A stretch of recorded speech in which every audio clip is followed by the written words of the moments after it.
May I have your attention, please? Shabbat Shalom, everyone. My name is Yisrayl, Donnie Oakland, talking to like to serve as a priest very soon.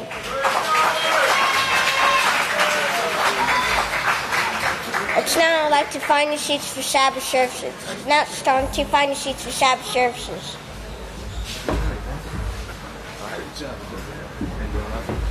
May I have your attention, please? May I have your attention, please? Shabbat Shalom, everyone. My name is Sonny Yisrayl, Benjamin Alexander Hawk, and I'd like to serve forever as a priest very soon.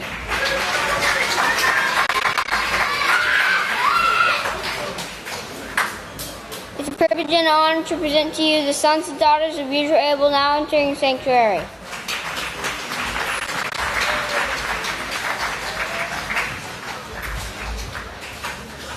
And I now like to turn it over to the sons of Yisrayl.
At this time, brothers and sisters, we'll turn the services over to the great son of Israel Abel, Deacon Yedidiah Hawkins.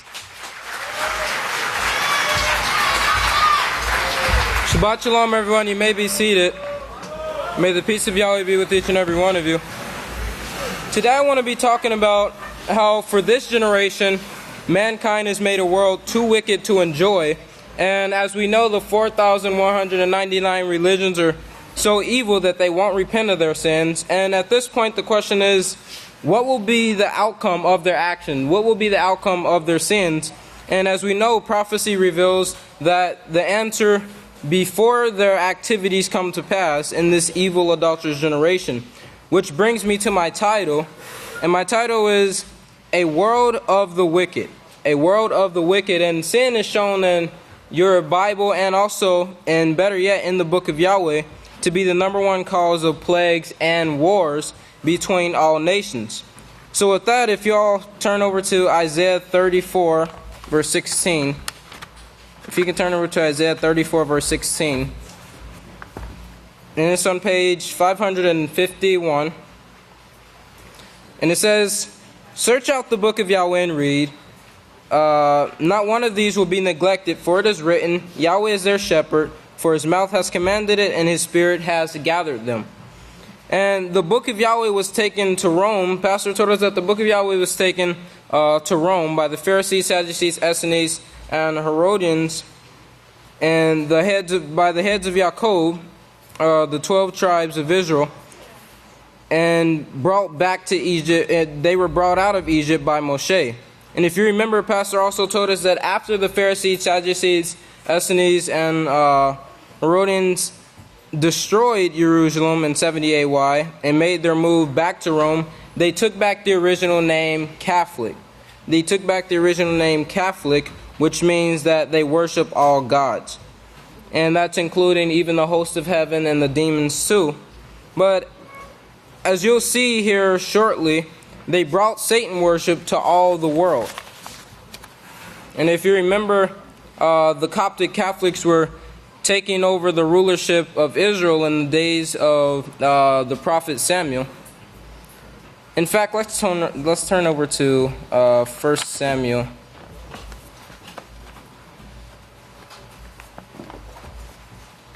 1 Samuel chapter 8, verse 4 through 8, and it's on page 228. And it says, "Then all the elders of Israel gathered together and approached Samuel when he was at Ramah, saying to him, 'You are old, and your sons do not walk in your ways.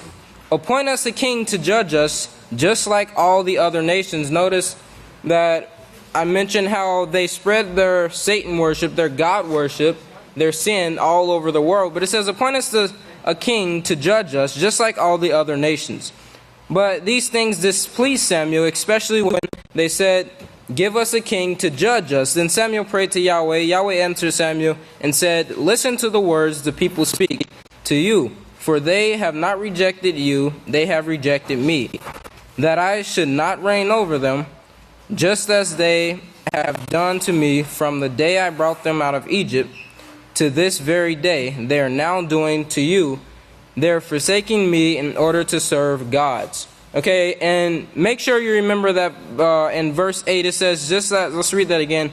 "Just as they have done to me from the day I brought them out of Egypt to this very day, they are now doing to you. They are forsaking me in order to serve gods." So with that in mind, they forsook Yahweh, the Creator, in order to serve their gods. They didn't leave their God worship behind in Egypt. They brought that God worship with them. They continued to worship the gods. They continued to worship all the gods. Remember, that's what Catholic means. And now they're in Rome, and they call themselves Roman. And if you look up that word Roman, it means strong soldier. And Roman Catholic, it means, if you look up that word those two words, Roman Catholic, if you look them up together, it means soldier, God worshiper. If you can turn over to Daniel 11 verse 31, and it's on page 683. Daniel 11, verse 31, and it's on page 683. And it says, "And the army will stand on its part. They will pollute the sanctuary of strength and will take away the daily, and they will place the Lord of heaven." Now turn over to Micaiah 3. Micaiah chapter 3, verses 1 through 2. It's on page 705. And it says, "Then I said, Hear now, heads of Yahaqob, you rulers of the house of Israel. Is it not for you to know justice? Is it not for you to know justice?"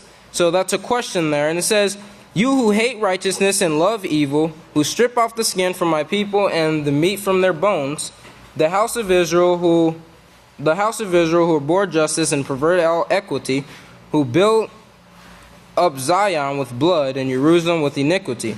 Her heads judge for reward, and her priests teach for pay, and her prophets divine for money. Yet they lean upon Yahweh and say, Is not Yahweh among us? No evil can come upon us. Therefore, because of you, Zion will be plowed like a field. Jerusalem will become heaps of rubble, and the mountain of the house of Yahweh like a high place of a forest." Now, keep in mind verse 12 there. Let's read that again. It says, "Therefore, because of you, Zion will be plowed like a field." Notice, because of you, Zion will be plowed like a field. Jerusalem will become heaps of rubble, and the mountain of the house of Yahweh like a high place of a forest. Notice, because of you. And you that is talking about here is talking about the Coptic Egyptians, the Catholics, right? And it says that they will be destroyed. Jerusalem removed, the temple they will be destroyed. They destroy Jerusalem, and they removed the temple and the artifacts, and they took them to the 7 hills of Rome. Now, Rome is where they were training these strong armies, as we went over earlier. And remember that Roman means strong soldier. So now compare these acts, right, that the Pharisees, Sadducees, Essenes, and Herodians were committing. Compare that with the Acts of the Apostles. Now, showing how the Pharisees, Sadducees, Essenes, and Herodians, who were the heads of Yahaqob, the Coptic Catholic God worshippers, who hate righteousness and love evil. Turn over to Genesis 3. Genesis 3, verse 5. And it's on page 2. It says, "For he knows that in the day you eat of it, your eyes will be open, and you will be as God's Elohim, knowing righteousness and evil." You will be as God's Elohim, knowing righteousness and evil. So, keep in mind that we have to become in unity with one another to help Pastor change this world that's full of the wicked, right? And remember that there's people striving to come out of this world and come to Yahweh's house, so we should be praying for those individuals. So, with that, help us to all become in unity and help Pastor change this world of the wicked to a world of the righteous. So with that, if y'all please stand, I'd like to turn over to the son of Yisrayl, Deacon Yisrayl. You may be seated. May the peace of Yahweh be with each and every one of you. Now, the theme of the feast being believe into the one sent and obey. You know, Satan's always going to try to throw things at you to take your mind off of that goal of believing and obeying. Now, the peaceful solution tells us what influences are, and on page 118 of the self-control unit, we see what are influences. And it says here, an influence is something or someone who can affect the way you think, feel, and act. Influences can also affect what you value, or they can motivate you to adopt new values. Anything that has the potential to affect what you value also has the potential to affect your character and hence your self-control. And also in the Building Moral Excellence, page 58, it says, what are influences? One of the greatest challenges you will face in developing your positive character is how you are influenced and what you are influenced to do. An influence is anything with the potential to affect the way you think, feel, and act. Influences can also affect what you value or can motivate you to adopt new values. Skipping down a little bit, it says, influences can be subtle and may even appear harmless. In fact, some influences are so subtle that you may not realize that you are being influenced to think or behave in a particular way. Do not underestimate how powerful influences are, or think that you are incapable of being affected by them. The only way to maintain your positive character is to be aware that you are constantly being bombarded with influences. They are all around you, and you are just as susceptible to them as everybody else. So remember in Genesis chapter 3, we see that Satan is subtle and crafty. So she will throw these negative influences at you to try to take your mind off of the goal. In the 4th book of Israel, chapter 17,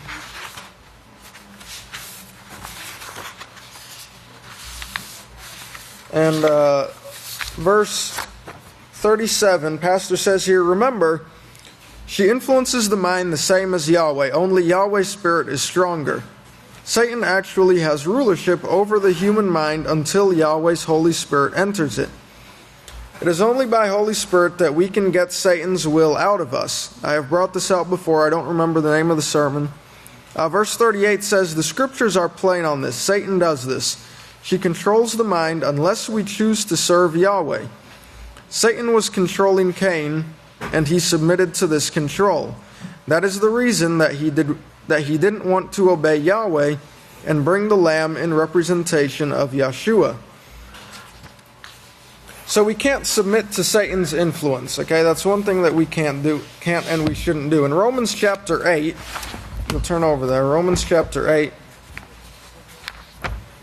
And starting in verse 5, it says here, for those who live according to the flesh set their minds on the things of the flesh, but those who live according to the Spirit set their minds on the things of the Spirit. For to be carnally minded is death, but to be spiritually minded is life and peace. Because the carnal mind is enmity against, bitterly opposed to Yahweh, for it is not subject to the law of Yahweh, nor indeed can be. And going over to chapter 12 of Romans, and verse 9, it says, love without hypocrisy, abhor what is evil, cling to what is righteous. Looking at verse 12, rejoicing in hope, persevering through tribulation, continuing steadfastly in prayer. Verse 14, bless those who persecute you, bless and do not curse. Rejoice with those who rejoice, and weep with those who weep. Be of the same mind toward one another. Do not set your mind on high things, but associate yourselves with the humble. Do not be wise in your own conceits. Do not repay anyone evil for evil. Be careful to be above reproach in the sight of all men. If it is possible, as far as it depends upon you, live peaceably with all men. And verse 21 says, do not be overcome by evil, but overcome evil with righteousness. So overcome evil with righteousness. Don't feed the carnal mind. That's not going to help you with your overcoming. In the 4th book of Israel, chapter 17, verse 50, it says here, the desire to sin is with you. Yes, it is desirable. Now, it says, this man desired that night to kill his wife. He was talking about a man at the lake that murdered his wife. Now, they'll try to say it's in fits of anger. You are out of control. No, that's not true. You can control your mind, but you have to work at it. You have to practice, and you have to make up your mind in advance what you are going to do. You can't wait until the fit of anger comes and then try to deal with it. It's the same as with these influences from Satan. Okay, you can't wait till they're thrown at you. You have to set your mind in advance what you're going to do when she throws them at you. You have to set your mind in advance. In the character unit, page 80, talks about setting your mind in advance. It says, have you ever heard the saying, it's all in your head? Most people say it sarcastically, but there's some truth to it. Whether you are aware of it or not, every action begins with a thought. Setting your mind in advance to maintain your positive character traits begins by first considering just how important it is to have a moral character. To be trusted, admired, respected, and known as an honest, reliable, compassionate person is something you should want. The next step is to make up your mind not to be influenced to do anything that will compromise your character. In other words, determine in your mind that no one can talk you into doing something you know is wrong. This is called setting your mind in advance. Looking down a little bit, it says, a very critical aspect of maintaining your positive character is being aware of your thoughts. Thoughts continuously run through your mind, which are significant in controlling your actions and decisions. A particular thing to be aware of is the negative thoughts that may enter your mind when you feel someone has wronged you. So it's important to set your mind in advance. Going back to the 4th book of Israel, chapter 17, looking at verse 58, Pastor says here, verse 7, if you do righteousness, you will be accepted. Verse 59 says, Yahweh created these laws. There's no telling how long it took him to try and test these laws. I don't know with Yahweh's mind. I told you the other day to try to make household rules that work and to find rules that worked. You will find that it is very difficult to have household rules that everyone can live with that are perfect. It's not that easy to do. Yahweh, through his infinite wisdom, created laws to govern this whole universe and bring it to peace when taught and kept by every single individual. One day, everyone who is left alive will be practicing this way, or they will not be alive. I have several scriptures in mind here. So, we see that the 613 laws, they have been tested, they've been proven, and they are the only laws that will bring peace to the universe. Remember that Satan doesn't have a plan to bring peace. She wants to destroy mankind. She doesn't want mankind to have the rulership that Yahweh wants him to have. If you'll turn over to Isaiah chapter 45.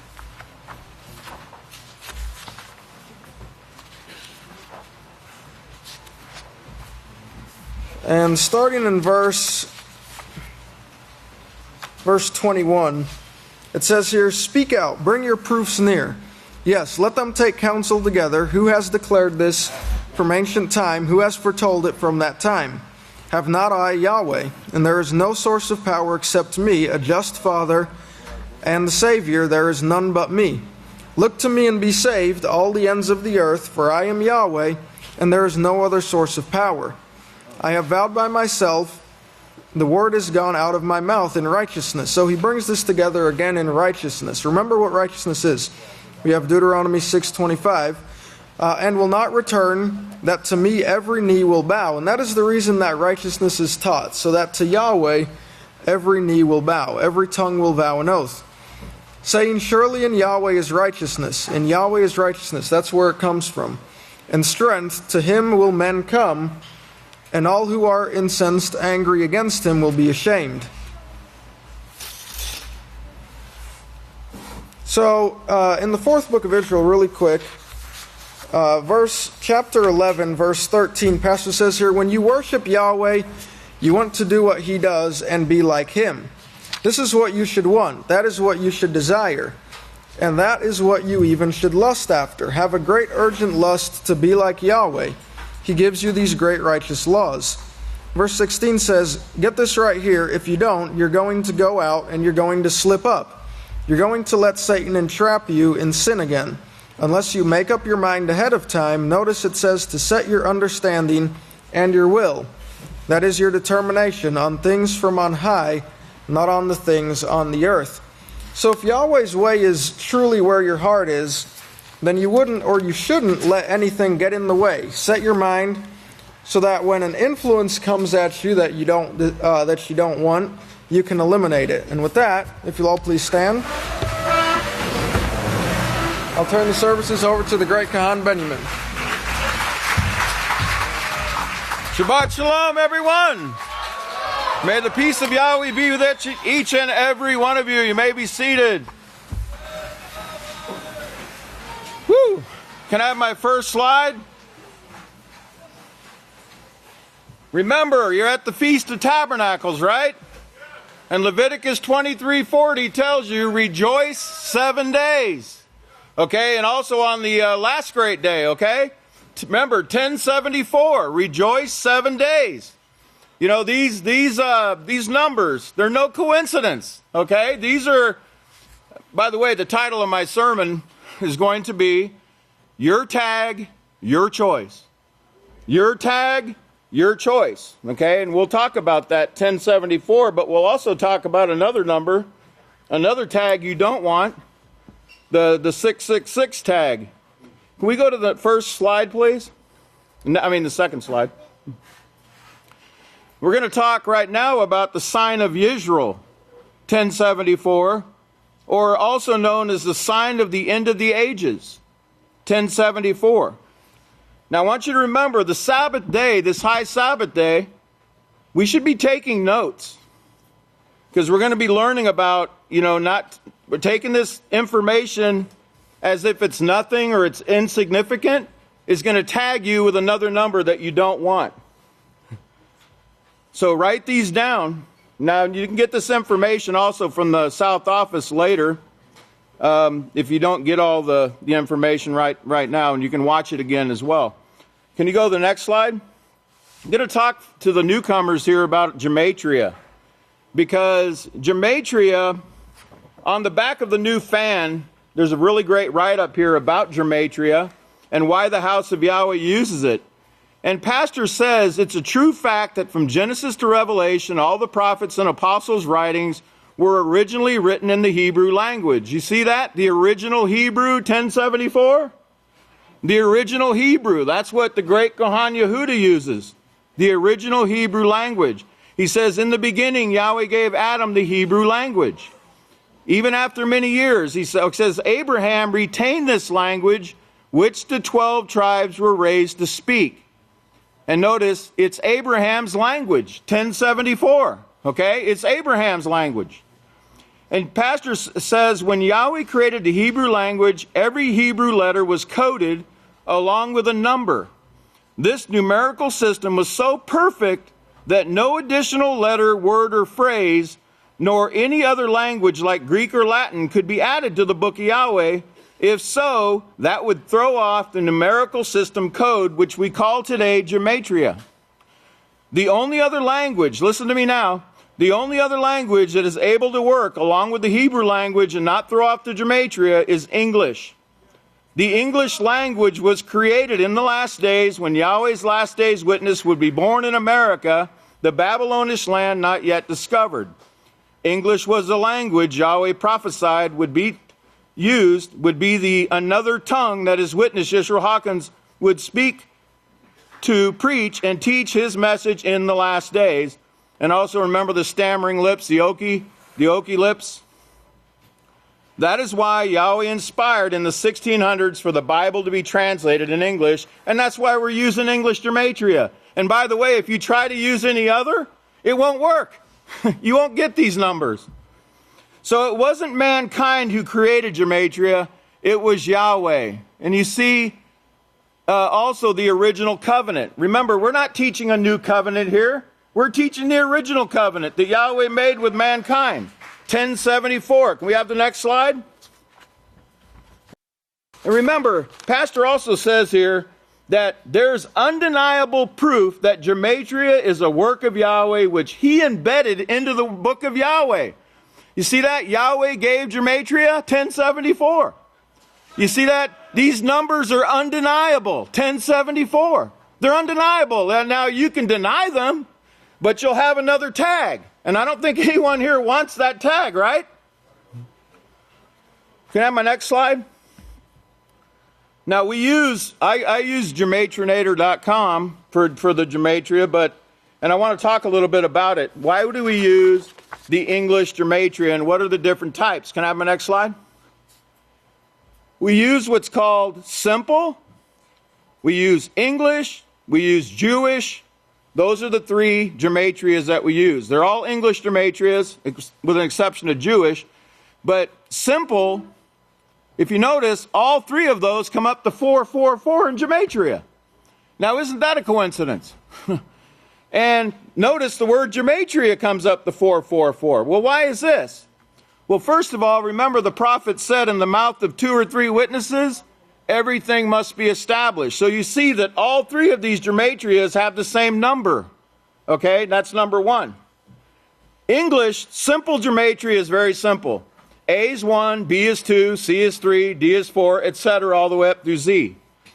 The second one, English, is what they call Babylonian or English base 6, meaning A is 6, B is 12, C is 18. You can read about that one in the Mark of the Beast book on page 143. Pastor taught us this. And then Jewish, I believe it's like the first, A through J is A is 1, B is 2, just like the ordinal, the English simple Gematria. But once you get to K, it starts to jump up and they have different numbers assigned. But it's very simple. Every letter has a number assigned to it. Okay? We didn't make it up, folks. We didn't make this up. We didn't do this. So let's go to the next slide. That number 444, notice, in the Hebrew it means corrupt, to be corrupt morally, and in the Greek it means mankind or human. And remember, the 666, Pastor taught us that 666 shows you everything that has to do with Satan's system. Okay, well the 444 is similar. It shows corrupt mankind and its system, and it ties in with the 666, and I'll show you, probably not today, but in another time. But let's see what else this 444 ties into. Can I have my next slide? It ties into Damascus. Okay? Because Bullinger's, if you go to Bullinger's and you read about the number 4 is called a city number. City number. It's a number of cities.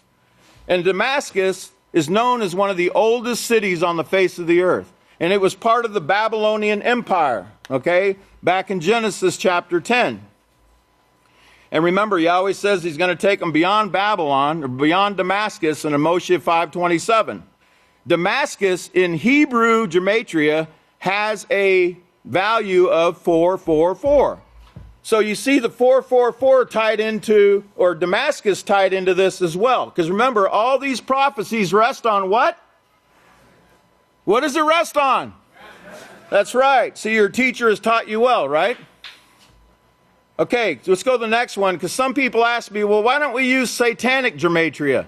Well, there's your answer. You type in satanic Gematria in satanic Gematria, and you get 666. Anybody want to use that Gematria? Well, in satanic Gematria, the A is 36, the B is 37, the C is 38, etc., all the way up to 61. We don't use satanic Gematria, okay? I don't think anybody should want to use that. Can I go to the next slide? Now let's talk about these Sabbaths, these feast days that we're celebrating right now, this high day. In Exodus 31:13, I want you to look up here. Don't worry about turning to your book of Yahweh. Look on the screen. It says, "Speak also to the children of Israel, saying, Surely my Sabbaths you shall keep, for they are a sign." You see that? The Sabbaths are a sign. 1074. The Sabbaths are a sign. It says, "For they are a sign you shall keep, for they are a sign between me and you throughout your generations." Notice, a sign between me and you is what number? 1934. Wow, what a coincidence, right? This generation, it's a sign between Yahweh and this generation, which began in 1934. Okay? And remember, generation is what 1074 means in Greek. Yahweh goes on to say, "That you may know that I am Yahweh, who sanctifies you and makes you holy." Notice, Yahweh's sanctified. That's you, 1074. Yahweh makes holy. Who does he make holy? 1074. Go to the next slide, please. He said it's a sign between me and you. Well, guess what? When you add up all those numbers, it's 1893 and it means Abel. How do you do that, Yahweh? Yeah, so he nails it, doesn't he? He nailed it. He nailed the generation. He nailed the man. This work in these last days, he nailed it. How does he do that? Can you understand the mind of this being that can do this? To me, it makes my knees shake. I don't know, maybe it's because I didn't eat this morning. I don't know. No, it does. It's like really amazing what Yahweh does here. But no, look at the next slide. Remember he says it's a sign? Yahweh's Sabbaths and feasts are a sign. Look at the number, 852 in the middle, and it means sign. Sign, right? Wow, how do you do that, Yahweh? And it's a sign that you belong to Yahweh. Belong to Yahweh, 1074. You want to belong to Yahweh? Of course you do. Go to the next slide, please, because we're going to talk about a tag. In that same chapter, in the side note R2 in Exodus 31, it says, the Sabbath is a mark of distinction. You know, like you mark your cattle to distinguish them from the other cattle, right? You put a tag on them. Notice, mark and distinction, 1074. Can we have my next slide? Let's look at the word tag. Let's learn a little bit about synonyms for the word tag. It says label, characterize, mark, stamp, brand. You know, like you brand your cattle. Yahweh's brand and label is what? 1074. Yahweh's mark and tag is what? That's right. I don't hear a 666, do I? You don't see it. And you don't see my license plate number, and I don't see your license plate number, but I see one man's license tag number. How is it that it comes up in everything? How does this occur? And not mine even one time? Well, it is mine, because we belong to Yahweh, right? Praise Yahweh. Let's go to the next slide. In Exodus 31:14, he says, you shall keep the Sabbath, therefore, for it is holy to you. Everyone who profanes it shall surely be put to death. Profaning the Sabbath, 666. Let me tell you what profane means. It means to break, to treat as if it's nothing, to disregard the information coming over the podium, to disregard your duties on the Sabbath and not perform what you've been commanded or instructed to do by the authority placed over you. Not studying, not taking notes, not practicing the information once you learn it. These all go into this word profane and much, much more. Can I have my next slide? Now in Isaiah 44:6, it says, this is what Yahweh, the King of Israel, 1074, right? The King of Israel and Redeemer Yahweh of hosts says, I am the first and I am the last, and except for me, there is no source of power. There is no other source of life outside of this gate. Do you understand that? Outside of the teachings of the House of Yahweh, there is no other. There is no other, and Yahweh's the only source of power. Can I have my next slide? And he works with a man. In verse 7 he says, and who as I will foretell and set it in order for me? Well, look, foretell and set it in order for me, 1074. Okay, that's who's going to do it. Am I yelling? Now, you know I'm not mad, right? I don't want anybody to think I'm mad. I'm excited. You should be excited too. Praise Yahweh. All right. I want to make sure you hear me is why I'm yelling. Okay. And it also says foretelling the end. 1074, the end, the last 3.5 years, right? That's his job. And he foretells of these prophecies, foretells of them, 1074. And he says, assigned in the prophecy. Assigned. He's assigned in prophecy, 1074. Can I have my next slide? Now we're going to cover, this is going to be covered by Pastor, Revelation 13:8 and 9. Go ahead and read the screen. And all who dwell upon the earth will worship him whose names have not been written from the foundation of the world in the book of life of the Lamb who was slain. If any man has an ear, let him hear. Well, who do you think has an ear to hear what this says? Who had it first before we did? That's right. He's number one. Okay? You have Yahweh, Yeshua, and Pastor. Pastor learned it and was inspired first, and he's passed it on to us. Notice, he has an ear, let him hear, 1074. He hears and obeys him, 1074. His ears he has opened, 1074. Well, that could be you too, right, brothers and sisters? If we follow the one sent. Can I have my next slide? Revelation 13:10. Listen what, if you have ears to hear, listen to what he's saying now. He who is for captivity will go into captivity. He who is for the sword, or in other words, whoever loves war, whoever wants to practice war, whoever wants to speak against the teachings, whoever wants to speak against their authority, whoever wants to buck up, whoever wants to argue, whoever wants to dispute, hold grudges, or anything else, this is all part of war. You don't have to go out with a gun. He who is for war must be killed by the wars. Now remember, it's not Yahweh doing it. Look at all these Gematrias. Causes a war, 666. Brings war, 666. Chose wars, 666. Hand in wars, 666. War and fight, 666. Mind on war, 666. Quarrels, 666. Of warring, 666. Can I have my next slide? Because we got some more. Decide for war, 666. Ignited a war, 666. Bondage of war, 666. Prefer a war, 666. A beast of war, 666. American beast, 666. Whew. 6 minute or 6 second delay. Okay, next slide, please. Now, I'm not saying anything. You want Social Security and you want a license to drive?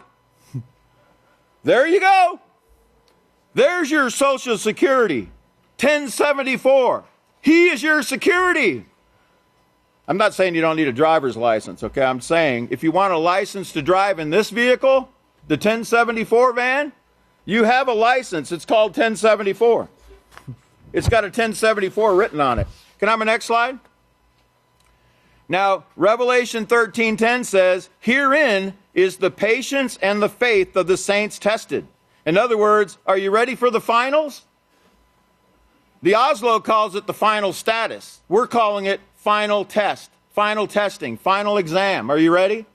Because we're getting ready to go into it. Here is the patience and the faith tested, 1074. The saints' test, 1074. Can I have my next slide? Here is wisdom. Let him who has understanding count the number. Well, who has wisdom to count the number? That's right, 1074, count the number. Wisdom and knowledge, 1074. Count the number of the beast, for it is the number of a man, and his number is 666. 666 mark is 1318 in Gematria, and that's the very scripture you see that verse, 666. Can I have my next slide? Now there's another mark. You see that? Mark of the saints. You want that mark? 1074. It's a mark that's on the living. Those that are living. Okay, not alive that you're breathing, but living forever, okay? By Yahweh's words and listening to the one sent. Mark of the saints. Mark that down. Can I have my next slide? So which mark will you choose? Which mark or tag, it's the same word. Mark, tag, stamp, label, character, whatever you want to call it. Which mark will we choose to give ourselves? As Revelation 13:16 says, they choose to take the mark. It's not something forced on you. It's not a social security number or a birth certificate or something. It's a choice.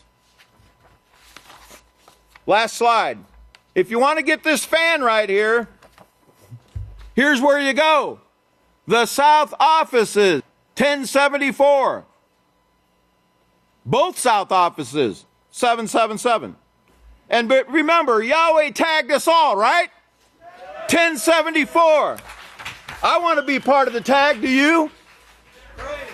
If you'd all please stand, it's been a great honor and privilege. And at this time, it's my honor to present to you one of Yahweh's great priests, the great Kohan Yehuda Hawkins.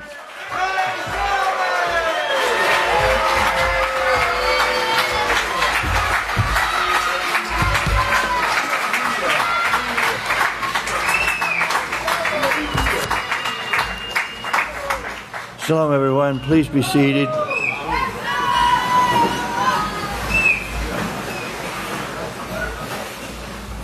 I was asked to bring this presentation today. What I can tell you is, how many of you feel safe here? Well, that's what it's all about. If you'll turn to page 684, we're going to look at Daniel chapter 12, verse 1. Daniel chapter 12, verse 1. There's a very important understanding you should have about this place, and this is going to tell you what it is and why. Daniel 12, verse 1. And at that time Micaiah will stand up, the great ruler who stands for the children of your people. And there will be a time of trouble such as never was since there was a nation to that same time. And at that time your people will be delivered, everyone who will be found written in the book of life. The Christian church tells you have to accept Jesus or start taking the Holy Eucharist or whatever. Your name, to them, the book of life was blank, and you're trying to get your name written in. If you read the scriptures, especially about the golden calf incident, Moshe shows you the book of life is part of Yahweh's plan. Your name's already in it. From the time Yahweh started the plan, which means forever. Your job is to make sure it stays there. And that's what Pastor's been telling you for a very long time. Longer than many of you have lived. I'm talking about you, how long you've been here in life. And he'll keep doing it too, because nobody's going to stop him. You want to know why? Because he is where? At the protected place. We'll hear about it. The word Micaiah that is written in Daniel 12:1 is translated from the Hebrew word Micaiah. That should be understood. This word is listed on page 804 of a Hebrew and Chaldee lexicon to the Old Testament by Julius First, which this word means, who is like Yahweh? Is that not our goal, to become like him? Because 1 Yahaqob 3 verses 1 and 2 tells you that your goal and Yahweh's plan is for you to become just like him. The words stand up that are written in 12:1, Daniel 12:1, are translated from the Hebrew word yomad. This word is listed on page 530 of the Student's Hebrew and Chaldee Dictionary to the Old Testament by Alexander Harkavy, and pages 840 and 841 of Volume 2 of the Hebrew and Aramaic Lexicon of the Old Testament by Coelho and Baumgartner, which shows this word means, and Satan stood against Israel to stand before a seated judge, to stand before the heavenly council of Yahweh, to stand to put down. In other words, he gets up there and tries to knock him down. The word ruler that is written in Daniel 12, verse 1 is translated from the Hebrew word hashar. This word is listed on page 644 of the Hebrew and English Dictionary, Biblical and Rabbinical by Marcus Breslau, which shows this word means priest. The phrase stands up that is written in Daniel 12 is translated from the Hebrew word omad. This word is listed on page 1086 of volume 2 of the Hebrew Aramaic English Dictionary by Marcus Jastrow, which shows this word means to stand up or to educate. The Hebrew and Aramaic Lexicon of the Old Testament by Coelho and Baumgartner, volume 2, page 841, and a Hebrew and Chaldee Lexicon to the Old Testament by Julius First, pages 205 and 384, then show this word also means able. The word delivered that is written in Daniel 12:1 is translated from the Hebrew word yamalat. This word is listed on page 817, 818, and 1131 of a Hebrew and Chaldee Lexicon to the Old Testament by Julius First, and pages 621 through 625 of volume 3 of the New International Dictionary of Old Testament Theology and Exegesis by William Van Gemeren, which shows this word means to escape. Yahweh gives protection, place of refuge or protection. So this is what Daniel 12:1 is telling you. And at that time Satan will stand before seated judges and before the heavenly court of Yahweh to put down Israel, that great priest who is like Yahweh, who stands at Abel for the children of your people. And is that not what pastor does? Well, let's hear it. And there will be a time of trouble, such as never was since there was a nation to that same time. And at that time, your people will escape to the protected place of Yahweh, everyone who will be found in the book of life. Your name is in the book of life. Keep it there. Now, we know about the protected place. We know who's to be there. You've been called to have a job to do. Now please turn to page 979 in the book of Revelation. We're going to look at Revelation 13:10. Revelation 13:10, the place of refuge, the protected place. Your name's in the book of life. You have to keep it there. And if you don't want to keep it there, just walk out that front gate and go back to the world, and I guarantee you, you're gone. Okay, Revelation 13, verse 10. He who is for captivity will go into captivity. If you're what goes around comes around. You throw somebody in jail, you're liable to do something and end up in the same jail right next to them. He who is for the sword must be killed by the sword. Herein is the patience and the faith of the saints tested. Now it seems like you're being tested. Yes, you are. But we got to talk about that word tested in a minute. The word herein that is written in Revelation 13:10 is translated from the Hebrew word fa. This word is listed on page 1130 of volume 2 of the Hebrew Aramaic English Dictionary by Marcus Jastrow, which shows this word means because, mouth speech, word of mouth, written things, biblical passages, the words of the written law, the Psalms, a testimony. The word patience that is written in Revelation 13:10 is translated from the Hebrew word mikvah. It also means a baptistry or mikvah like that, but it means far more. This word is listed on page 858 of a Hebrew and Celtic lexicon of the Old Testament by Julius First, and page 829 of volume 2 of the Hebrew Aramaic English Dictionary by Marcus Jastrow, which shows this word means Yahweh, the hope of Israel, namely the hope of those who rule as Yahweh rules. Dwelling, place of gathering, gathering of water, purification, like the ashes of the red heifer, reinstatement of priestly status. You were going to be a priest from the plan from the beginning. You are working on your reinstatement to that job now. And when Yeshua comes, he's going to know who's ready to get to work as a priest. The word faith that is written in the Revelation 13 verse 10 is translated from the Hebrew word batak. The Hebrew and Aramaic English Dictionary by Marcus Jastrow, volume 1, page 156, and the Student's Hebrew and Celtic Dictionary to the Old Testament by Alexander Harvey, page 55, shows this word means trust, to trust in the name of Yahweh, place of safety. The word saints that is written in Revelation 13:10 is translated from the Hebrew word machadash. A Hebrew and Chaldee lexicon to the Old Testament by Julius First, pages 205, 858, and 966, and the Hebrew Aramaic English Dictionary by Marcus Jastrow, volume 2, page 1321, 1321, that's the page number, show this word means a sanctuary that is a place, house, or station that is hallowed, especially that of Yahweh and Abel. The word tested now, we talked about it, that is written in Revelation 13:10 is written in italics, which means this word has been added. None of the Hebrew manuscripts or even the Greek translators of Revelation 13:10 show any word written in this scripture that can be translated tested in English. Most English translations of Revelation 13:10 don't even put the word in there. In other words, take it out. What Revelation 13 is saying is this: he who is for captivity will go into captivity. All who want to practice evil are going to be taken down by evil. He who is for the sword must be killed by the sword. But the word of Yahweh testifies that the house of Yahweh at Abel will be the protected place for those who trust in his name. That's what it's all about. You're in the protected place. And it's your job to protect this protected place.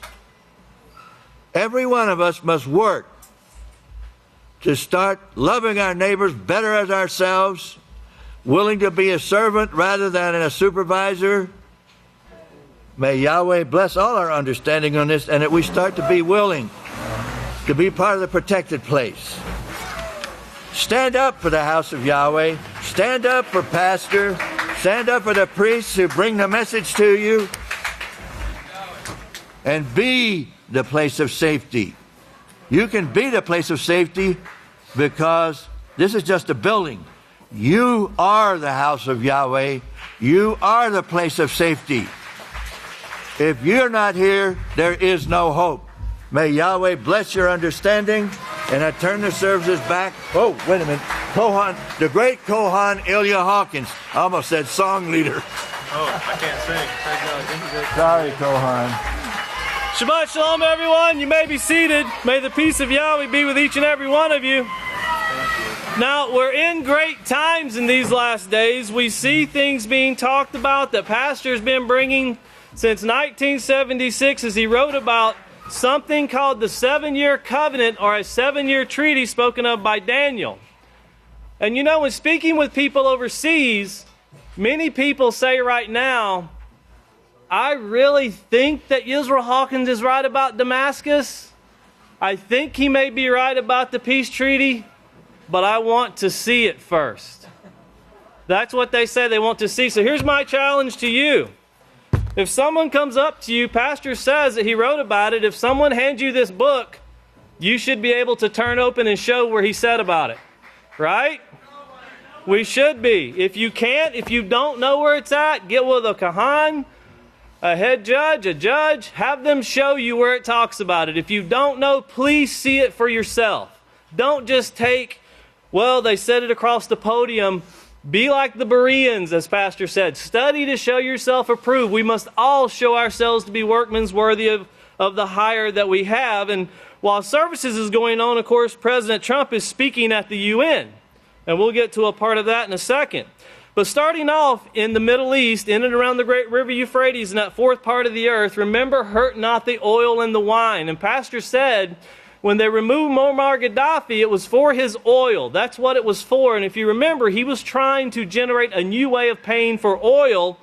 Well, now you have France and Italy is pretty much taking the oil. They're raping the country.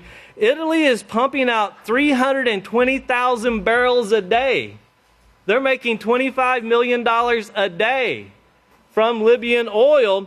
And then you have France who's trying to hold an election to push that through, because the person they want to become president or the leader is more apt to let France pump that oil. So Italy and France are competing for Iranian oil, and of course the people, or Libyan oil, and the people of Libya, they're just being left high and dry. And then you have President Erdogan. Remember, he's the president of Turkey. He just was reelected, and he's talking about these sanctions where they're holding them down because through economic sanctions, their dollar has dropped. The lira has dropped tremendously, and they're trying to escape the dollar and to get away from those sanctions that's put off by the dollar. And then, of course, the UN is saying that Syria is facing serious problems if what we see taking place, building up around Idlib, if that takes place. And remember, Idlib is supposed to be the last stronghold. If Russia can help Syria push that through, they say the war is officially over. Now, of course, if you watch the news carefully, they're saying, Russia is saying that the United States has already said there's going to be a chemical attack. Syria is going to be the one that did it, and Damascus will have to answer to us. Last time there was a supposed chemical attack, the United States shot 59 missiles at Damascus. Watch all of these things and see how they're building up. See how they're gathering around, because Russia and China just held the largest military drill in modern history, trying to combine their militaries. Now they're trying to become stronger so they can actually deal with someone. Remember what Malachi Martin said about Russia and China. Pastor has brought this many times. In the end time, we're going to hear about a peace treaty. We're going to hear about the last 3.5 years. Damascus will cease to be a city. Trade wars will be at an all-time high. The American economy will be running strong. We see all of these things, and now we see Russia and China doing military drills, openly saying how they're joining forces.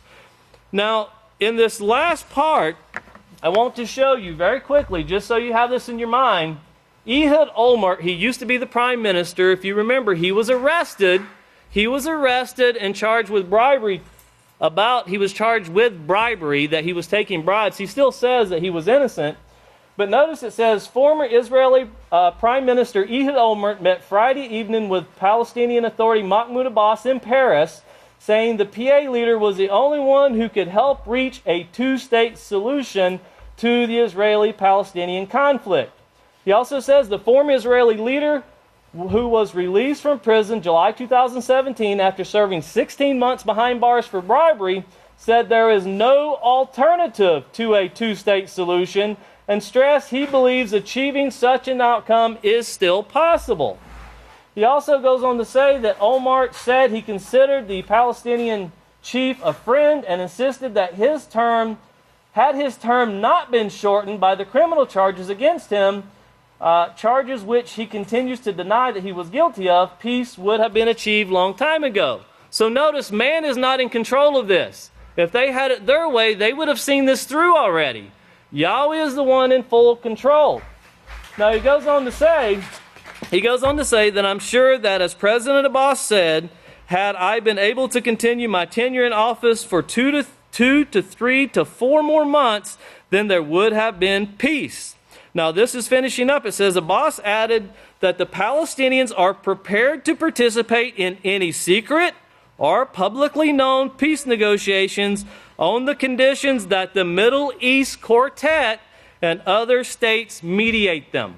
Very important, because everything that we see was wrote about, was talked about, was exposed long before it ever hit the media. Pastor showed it to Daniel, and Daniel showed us what Pastor showed him.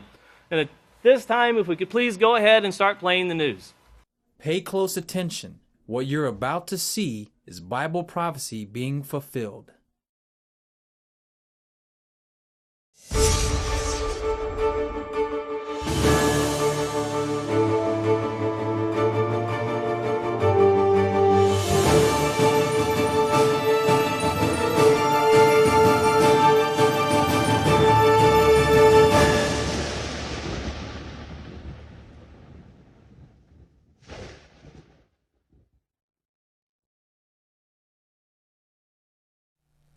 Welcome to another edition of YPN News, bringing you news as it relates to Bible prophecy and foretold by Yisrayl Hawkins. Well, we've got a battle for Libyan oil. Russia, China, and the U.S. kind of at odds again, as Russia and China have just conducted some recent military exercises. Right. And, of course, what the U.S. is doing to prepare for war, more building up of the troops, and as a result, more money being spent military in spending. The process. That's right. But first, we're going to start off with Libya. 7 years since the Libyan uprising, that country is still torn by a battle for influence and dominance. Warlords, rival governments, street gang fightings, it's just all-out chaos there. And recently, prisoners just broke out of jail to add to the turmoil. Now, the capital, Tripoli, isn't a safe place right now. Now, Europe is worried, saying that there's a lot at stake with migrants, terrorism, and, of course, lots of oil, lots and lots of oil. They also warned against further escalation. The ambassadors of France, Italy, the UK, and the U.S. said those who undermine Libya's peace, security, and stability will be held responsible. Well, France and Italy seem to be competing over Libya. Now, French President Macron recently held a peace summit calling for an election. France wants an election held in September, while Italy is in no rush for it to be held any time this year. Now, why, you might ask? Well, the Italian oil company Eni is pumping over 300,000 barrels of oil a day in Libya, the equivalent of $25 million a day in revenue, while the French oil company Total is only pumping about 31,500 barrels of oil a day. So their slice of the oil pie is much smaller in comparison to Italy's. Interesting. Well, the French foreign minister to Libya wants a strong military built there, of course, led by General Haftar, who currently leads the alternative Libyan government and holds sway over half the population of Libya.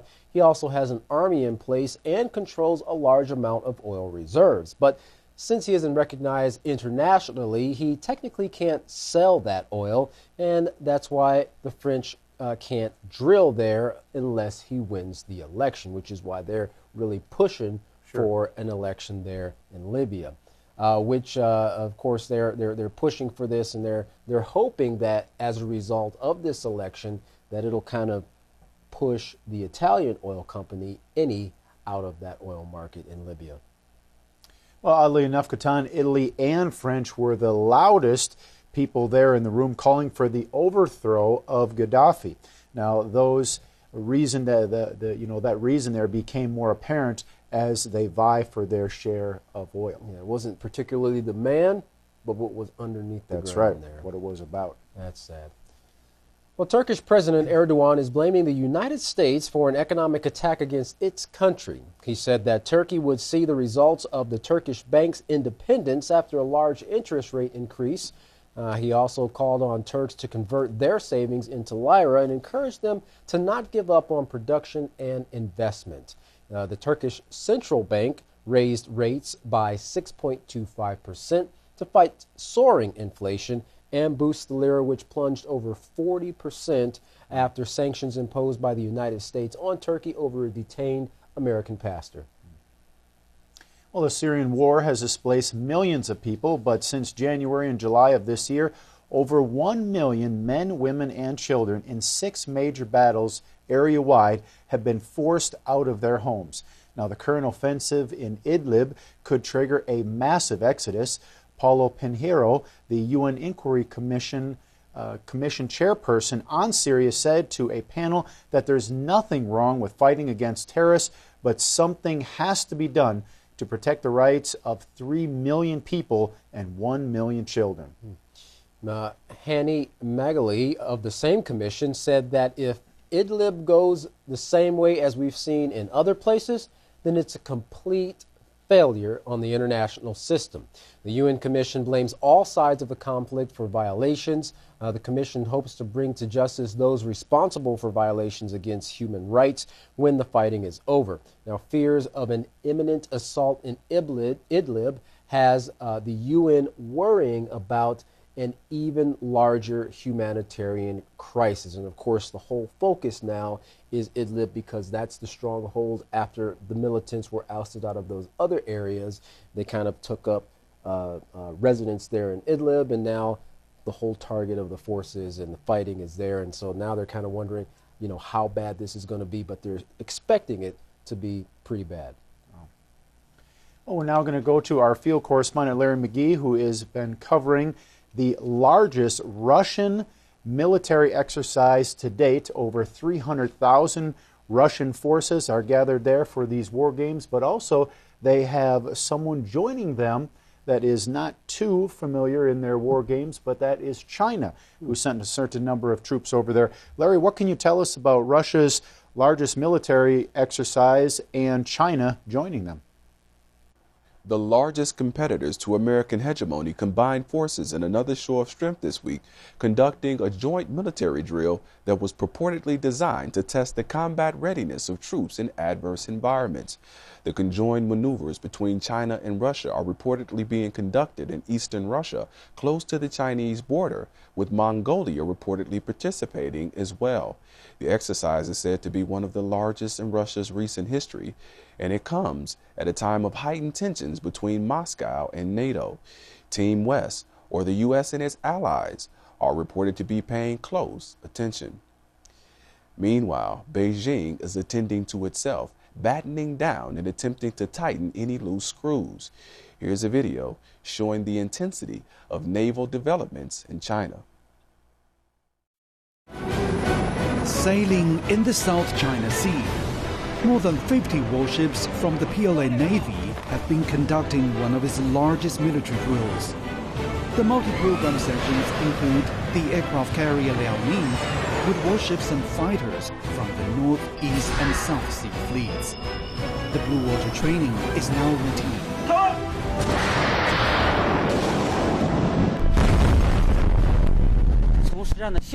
This live fire drill has boosted our tactics and skills.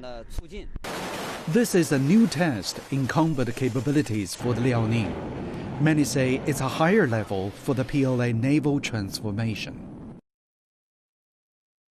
The aircraft carrier can fundamentally change the structure of naval forces. It can form a battle group with frigates, amphibious fleets, and submarines. This reveals the direction of the PLA naval development in line with maritime powers. Training has been intensified, especially for joint operational missions.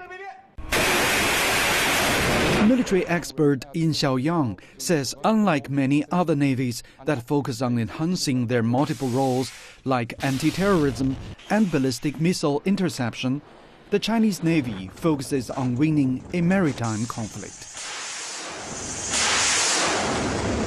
Well, in the past 5 years, the PLA Navy has been on a rapid building and acquisition program. More than a dozen new classes of ships have been designed and built, and over 30 brand new warships have been gone into service. The Navy's priority is heading to the Blue Water Sea and breaking the choke points of the first and second island chains. The strategy is to expand its naval capabilities to protect territorial waters, and deal with security threats. Experts say the PLA Navy, under President Xi Jinping's direction, will step up blue water training and equipment upgrading. Its modernization process will continue to speed up, but the actual capabilities have yet to be tested. The rapid change in naval forces is a reflection of the PLA's overall transformation aimed at leaner and smarter armed forces that are able to win a war. With the newly equipped aircraft carrier and fighting ships, the Navy has been transformed into PLA's main combat force, playing a greater role in the future. The destroyers and the frigates become the most important warships.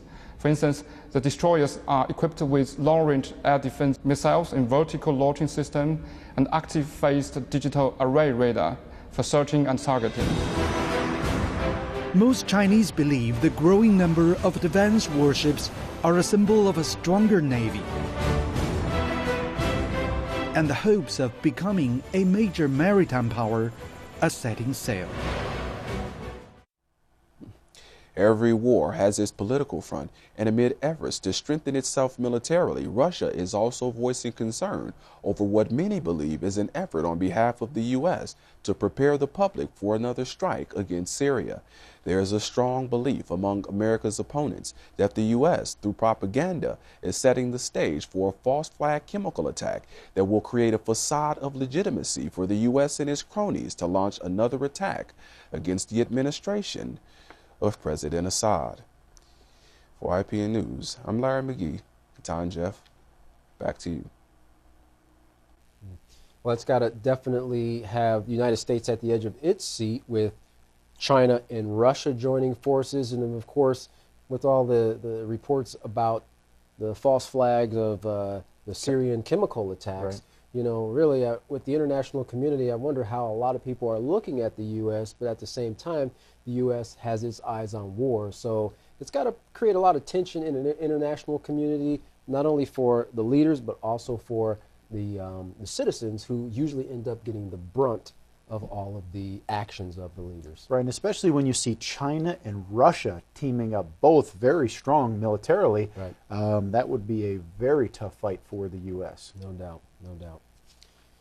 Well, it has been 17 years since the 9/11 attacks in the United States, and the realization that terrorism was no longer taking place only in far-off countries. Al-Qaeda became known as the epitome of evil in every household in America, and our president at the time, George W. Bush, was against all terrorist groups and anyone who supported them, but on the side of the Muslim people. In one address, he was quoted as saying, "The United States is an enemy of those who aid terrorists and of the barbaric criminals who profane a great religion by committing murder in its name. But that was 17 years ago, and the war on terrorism has focused on different groups, especially ISIS, over the recent years. But terrorism has not been brought to an end, and it's getting harder to know who's fighting who. Now, Al-Qaeda now goes by the name Hayat Tahrir al-Sham, and this group is alive and thriving in Syria today. The UN is reporting there are currently more than 10,000 fighters in Syria who have ties to Al-Qaeda. For a long time now, the United States has been promising to separate what they call the moderate opposition from the designated terrorist groups, but they haven't followed through on that promise. In fact, it seems like the U.S. is more focused on sounding the alarm that the Syrian government is trying to regain rebel-held territories. President Donald Trump tweeted in September, President Bashar al-Assad of Syria must not recklessly attack Idlib province.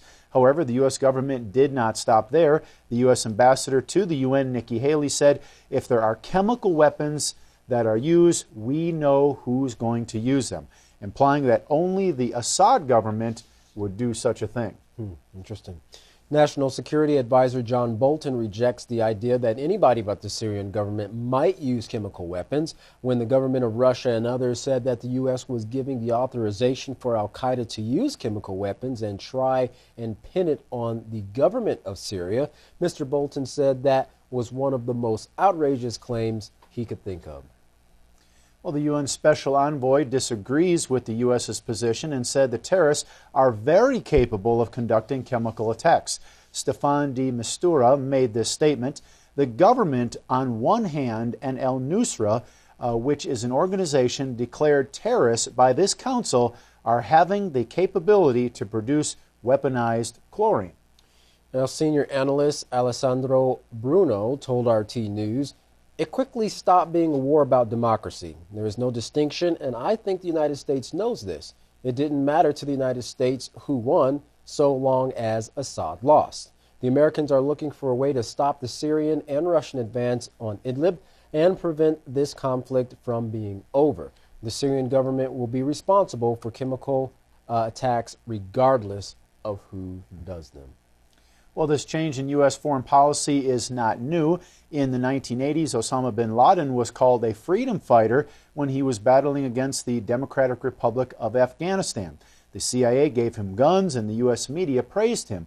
However, years later, bin Laden became a bitter enemy to the U.S. Now the situation with al-Qaeda seems to be doing the same thing, only this time in reverse. Well, Air Force Secretary Heather Wilson called for more squadrons to prepare for possible war against China and Russia. The goal of having 386 squadrons by the year 2030, up from the 312 operating today, is to meet the demands on the National Defense Strategy unveiled by the Pentagon at the beginning of the year. At the Air Force's Air, Space, and Cyber Conference in Washington, D.C., Heather Wilson said, "We must see the world as it is. That is why the National Defense Strategy explicitly recognizes that we have returned to an era of great power competition. We must prepare," she said. Now, the 24% increase would prepare the Air Force for a possible conflict with major powers, China and Russia. And as we just mentioned, Katan, both these countries just got finished participating in the joint military exercise, and that would strongly suggest that they have a military alliance forming between these two strong countries. That's right. Well, the taxpayer bill for such a hike would be a whopping $49.9 billion and an additional $13 billion per year in operating costs. Despite the increase in spending, a 2017 RAND Corporation report says that, quote, put more starkly, assessments in this report will show that U.S. forces could, under plausible assumptions, lose the next war they are called upon to fight, despite the United States outspending China military forces by a ratio of 2.7 to 1 and Russia by 6 to 1. Wow. Yeah, those are quite the difference there in spending. That's right. Well, as we see all the war games taking place here, we see also the U.S. realizing that they need to do some more preparing themselves. The world is getting ready to have in New York the 73rd UN General Assembly meeting there, and that is where President Donald Trump plans to unveil his Mideast peace plan. And remember, he's made the statement that if this plan fails, he believes that no other peace plan is going to be able to work. So interesting that as all the wars are getting, or the increase, the buildup of wars taking place, the peace plan is still trying to be pushed through in the Middle East. And of course, that is something that Yisrael Hawkins has been mentioning for years, that would be at this very same time period when there are great wars that would eventually go to the nuclear wars. They would be restarting this last portion of this Middle East peace plan. That's right. And of course, many of his predecessors have tried to kind of get this peace plan starting to take effect again. Of course, Bill Clinton was the one who was there and kind of the instigator for the signing of it back in 1993, which they signed it in September 1993, and of course took effect in October of 1993.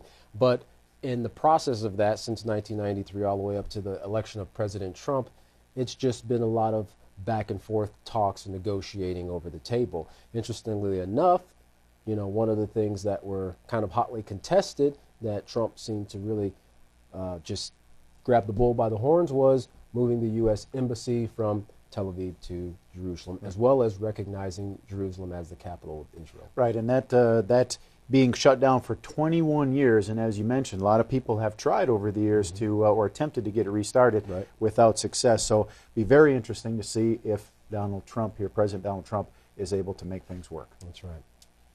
Well, if you'd like to learn more about these last days prophecies and what is going to take place as a result of mankind's activities, contact the House of Yahweh, and when you do, don't forget to request your free copies of the monthly newsletter and the Prophetic Word magazine. Here's how. To contact the House of Yahweh, you can write them at the House of Yahweh, P.O. Box 2498, Abilene, Texas 79604. Or you can call them at 1-800-613-9494. Visit them on any of their websites by going to Yahweh.com, YisraelHawkins.com, or Yahweh'sBranch.com. You can also visit our website by going to YPNnews.com. You can also email the House of Yahweh at info@yahweh.com. And for all calls outside the United States, please dial the number on your screen. And don't forget the Yisrael Says and the Ask Yisrael program, totally free programs available online to aid you in studying the Holy Scriptures and understanding prophecies for this time period. You can find those programs free, again, online by going to YisraelSays.com and AskYisrael.com. Well, don't go anywhere. Up next is another message from Yisrael Hawkins that you do not want to miss. From all of us here at YPN News, I'm Jeffrey Heimerman. And I'm Katan Alexander. Thanks for watching.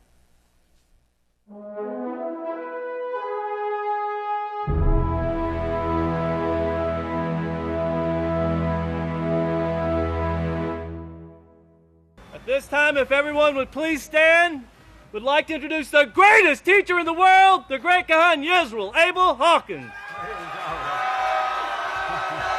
Oh, well, look at this.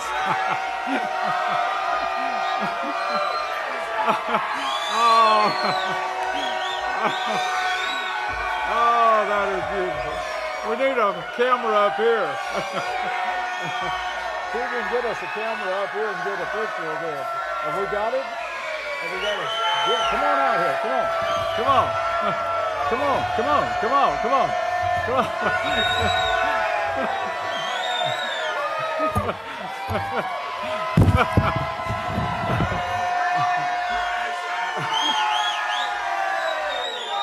Way on over here. Oh, this is beautiful. Okay, thank you. Praise Yahweh. They're all yours, Yahweh. You may be seated. Well, the information is rolling in. You know, it's you just get to where you don't know where to begin. You know, the peace treaty, Daniel 9. Now, Daniel 9, the first 3.5 years of the 7-year peace treaty was played out. Then it was shut down, and 21 years later, here President Trump, is saying, speaking of the peace treaty, that's the last 3.5 years we've been waiting on, brethren. Oh, this is beautiful. This is really beautiful. The sprinkling. You got to take this sprinkling seriously, everyone. You need to take it seriously. The plagues have already started building, started growing. We're getting reports of that too for this great slaughter that is going to take place. Remember this too, when you go out, the world is very unclean, even if it's someone who was once a member. They stopped practicing the laws of Yahweh. You need to stay away from them, brother, until this thing is over. You get caught up in them, you're going to die with them. I'm talking about the sprinkling from death. Death. It's everywhere in the world right now, and it's spreading rapidly now with all the wars taking place, the murders, the slaughters taking place. When you're here at this feast, you need to share your time. You be like Yahshua. He came not to serve, to be served, but to serve. Now that's what you see coming in on the signs if you read them coming in. Yahshua said, I came to you not to be served, but to serve. And of course, there's no better joy, I don't think, than to work with one another, serving one another.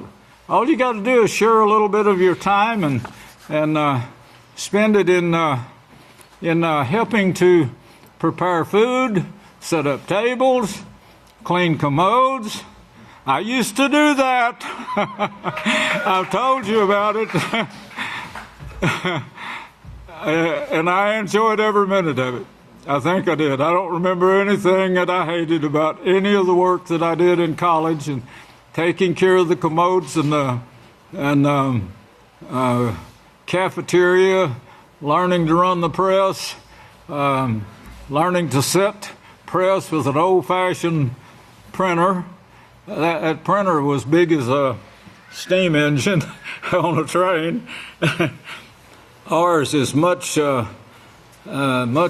It's smaller than this podium here, but it does the work more efficiently nowadays. Of course, computers came out too, which helps in the work of Yahweh. All of that came out in my generation.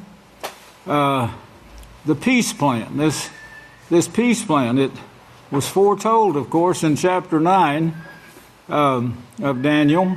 We need to go over to start, I guess. Turn over to chapter 9. Chapter 9 in verse 2. We need to get that first. The Revelations, it's been touched on. Revelations 13:10.